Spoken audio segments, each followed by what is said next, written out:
Hey, it's JC1424 once again with NASCAR Heat 4. And in this episode of our season as Brendan fucking Jones, we're going to be completing race 20, and that is the Zippo 200 at the Glen. In the last episode, raced at Iowa for the U.S. Cellular 250, where we finished in 12th place. I don't know if I could have finished better without running my teammate Christopher Bell into the wall, because he would not stop sandbagging it on the outside line in the second stage. But we still got 12th place, which is pretty nice. But Christopher Bell, he came all the way from the back of the field after me destroying his ass, and he climbed to the field and he passed cars. And that's what I want to see. I want to see him passing cars. I sit on the top of the track doing nothing. So at least we put on a show in the last episode. Watkins Glen, this is a road course, the first one of the season. The road courses are even more difficult in this game. I mean, the cars, they get loose very easily. I don't think I'm that concerned about Watkins Glen, though. But the AI, I don't know how good they're going to be. I remember in NASCAR Heat 3, they were pretty damn great at Watkins Glen. So maybe they're better, then I'm very concerned, or maybe they're just as good, maybe not. I have no freaking idea. But let's take a look at the standings right here. We are several points in front of Michael Annett. I'm not even going to do that math right there. It's probably easy math, but nah, I don't feel like it. But Michael Annett is just 2 points ahead of Cole Custer, so we could see Cole Custer taking second place. But yeah, we're definitely still going to have the points lead after this race either way. Christopher Bell is in 6th right now, so that kind of upsets me. Wish he was still in 5th. Ryan Sieg is in 12th, so yeah, he moved up recently. And then Jeffrey Earnhardt is in 17th. Let me be honest here and admit that this is the only road course in this game that I think I actually have a liking for. Because Watkins Glen's always been simple with its straightaways. And it's just the high-speed curves make it difficult. You know, like there's not just a random elevation change compared to all the other road courses, and for that reason, the car can handle it just fine. I have no idea where this car is going right now. It still does that thing where it gets loose off of every freaking corner, but it's not as difficult to control at a track like this, because you just got a straight away after a corner, and then another one, and another one. But like Sonoma, the first 10 laps I raced that track whenever I first got this game, I tipped the car over like a minivan every single time I went into the carousel. So that says a lot about this game. They get the same shit at Canadian Tire or whatever the hell it's named now. Motorsport Park is its actual name. And then, of course, Mid-Ohio. And on the Roval, the car can get really fucking loose at the Roval, and that's annoying as hell, but I don't think it really tips over that much. But the looseness of the cars in this game, whenever it gives loose off of a corner, it doesn't actually make sense, and it's not anticipatable, or I don't even know if that's an actual word, but you know what I'm talking about. So it makes it difficult to prevent, and whenever we get to the Roval this season and in the Cup Series, it's going to be horrifying, because I don't know how the hell I'm going to prepare for that race. Minute and 12 seconds, 12th place. It's better than I thought I'd qualify, because you know, the AI have just been getting better at everything whenever it comes to road courses. Michael Annett starting 7th, and Noah Gragson's going to be on the pole. There's Christopher Bell in 5th, so that's nice to see. What about the other guys? Oh my goodness, they're not good at road courses. Ryan Sieg starting 33rd, and Jeff Earnhardt is starting last. Did he not just finish last in the previous race? Yeah, Iowa. He had started last because of the engine change or some crap. I don't remember what it was. Or maybe he failed the pre-race inspection. And then he just finished last place again. He didn't DNF, he just finished in last. So we're still going to be starting 12th according to the stuff on the screen. Now 12th place is actually on the outside, even though it's a road course. Like, they're supposed to swap the lanes, but they don't. Timmy Hill failed optical scanning station multiple times, and John Nemechek, I think he just said he got sent to the back after qualifying? Okay. But yeah, we're on the inside. We're not supposed to be on the inside, because, you know, the first corner is a right turn, so it should be swapped around, which, am I going to pass some of these guys going to turn 1? Yes, I am. I'd like to not make contact with anybody doing that, but I'm trying too hard to be clean. And then Justin Allgaier, he's getting wobbly and loose off the corner. Okay. Gonna get this spot on him. Gotta run on Chad Fincham, but his back bumper is in the way of my front bumper. And I'm getting a run again with the draft. He is just really slow. That is one slow car that he has. And he doesn't have a draft, and I don't really have a draft on him either, but somehow I just went right past him. Okay, so we're outrunning them in the bus stop. I don't know what the hell it's called. Bus stop, turn 4. But I'm guessing that these AI are just not as good at this track in this game. because I beat him in turn 1, I beat him in turn 2, beat him in 3, 4, whatever. Like, I've beat him in every turn so far. Am I gonna beat him here? Dude, no. Not really. I could have taken it aggressive, a little better maybe. But yeah, so far, I'm better than every car I come up on in every corner. And this is just the beginning of the run. We got 2 laps in the first stage. Oh my goodness, Jeremy Clements.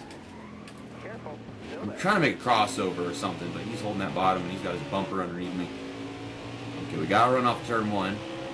This is not the best place to be passing someone, entering the S's.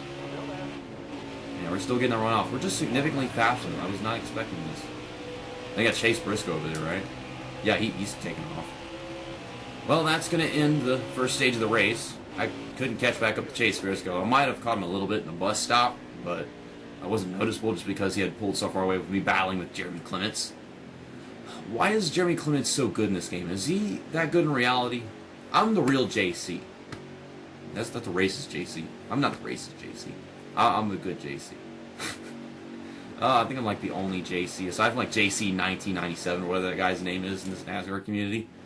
And I haven't actually like spoken to him before or like chatted with him before or anything like that. But something tells me that I should have him in a video. We should have JC 1997. I think that's what his screen name is. We should have him as a guest appearance in one of these videos just because his name is JC and mine is too. I don't know if his actual name is JC by any means, but mine is JC on this channel just because my first and second initials are JC. You already know my first name is Jared, but my middle name is Cole. My last name is Lewis, but I don't know. JL1424? No one want that shit. I think I'm a Joey Logano fan. And I am, so yeah. Okay, we gotta run on the stretch. We're over-revving the engine right now, so I guess I can really outbrake them for whatever reason. My brakes are working better than AI's for once. Which is strange, because that's never the case. Yeah, this game is doing that thing that it did in NASCAR Heat 3, where whoever wins a stage has to start on the outside of the beginning of the next one, so therefore they can't win the next one. It's like Noah Gragson, he won it, so first place is on the outside. So he goes into turn 1, and then loses it to Tyler Reddick. Tyler Reddick trying to win this race, lock himself in the playoffs. This car is so damn tight. I'll put it on +1, so I don't know what the problem is. I'm just stacking up everything behind me right now. And then it ends early. So I couldn't do anything after the bus stop. My freaking little brother is yelling about nothing across the house. Either that or Fortnite. It's either nothing or Fortnite. That's kind of just what he yells about.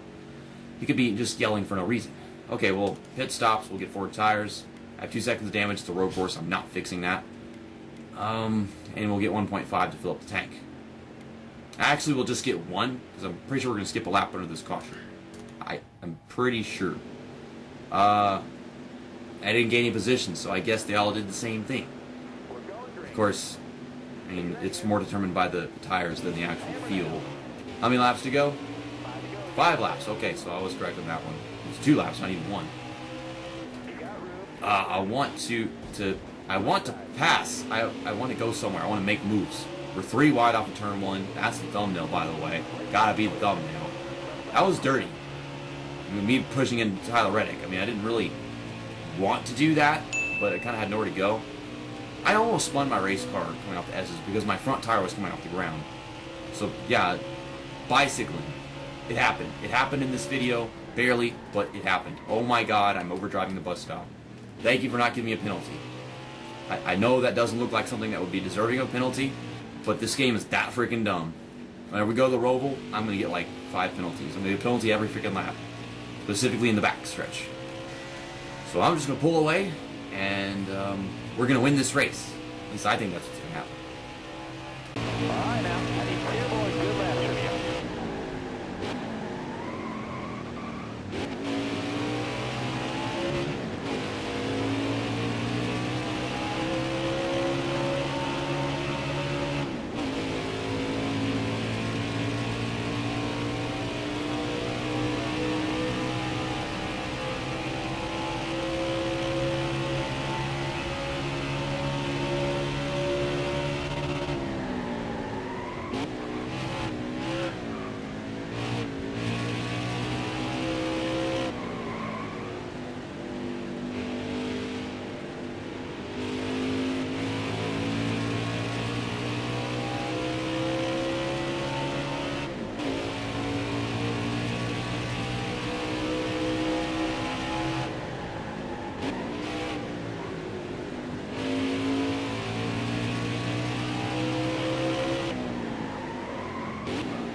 I actually pulled away from Tyler Reddick that lap. So I've gotten much better here. That was my best lap of the race. A 1:10.682. Last lap of the race now, though. I wanted to go ahead and show you guys my fast lap of the race, because I'm talking now, it's the last lap, so this is not going to be as good as that one. Of course, the tires are wearing down as the run goes on, and that did not stop me from improving every lap, and, getting used to how the track feels and all that stuff. So this is not the first time I raced here. The first time that I raced at Watkinsville in this game was after hearing that Jake Baskinger, his game, the audio went out on it during the core race at Watkins Glen, and he said that he couldn't drive the track because he couldn't hear the game anymore, and that was because he's using manual transmission. I can understand the difficulty getting used to that, and now I understand that some people, they completely determine how they shift gears based off of what they hear. But me, I've got the muscle memory, and at the time, I was just like this ignorant little bitch. Not to mention I was tired. I'm even more of an ignorant little bitch whenever I'm tired. That should be taken note of. About to blow a tire? Okay. I've been braking really hard. Yeah, he caught me this lap, but you're not getting me.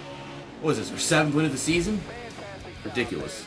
So yeah, the first time I raced here was in the Cup Series. Went run some practice laps with the audio off. I want to see if I could do it in manual transmission. I got used to it. I even did some laps, in the race.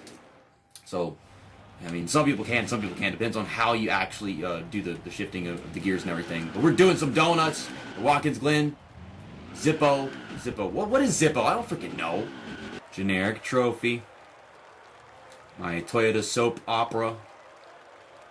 My team celebrating in their Menards outfits with confetti. And then, of course, driver looks more like Brad Pitt than Brandon Jones. I thought that Cole Custer would be getting to second place after doing that race. But it turns out Tyler Reddick was right behind both him and Michael Annett. He's 1 point ahead of Michael Annett right now and 60 points behind me. I think it is slightly possible for him to take the points lead from me in one race if he wins the first and second stages, then wins the entire race, and then I don't even finish in the points, because I think you only get 0 points if you finish last place or something. I have no idea how it works. And then you get Christopher Bell falls in 7th place, so yeah, another position he's lost. I hate this. And then you got Ryan Sieg still in 12th, Jeff Earnhardt still in 17th. I didn't even check to see where they finished, but they sure as hell started bad, so they probably didn't finish that good either. And then, of course, let me see. Yeah, Christopher Bell still eligible to make the playoffs, but Tyler Reddick, he got past Cole Custer down there. Next up is Mid-Ohio for the BL Transport 170. I don't know what that is. Some kind of bus transportation thing. This is going to be race 21. I'm going to be using the Menards paint scheme because I do not like this track. See you next time. That's that, and episode over.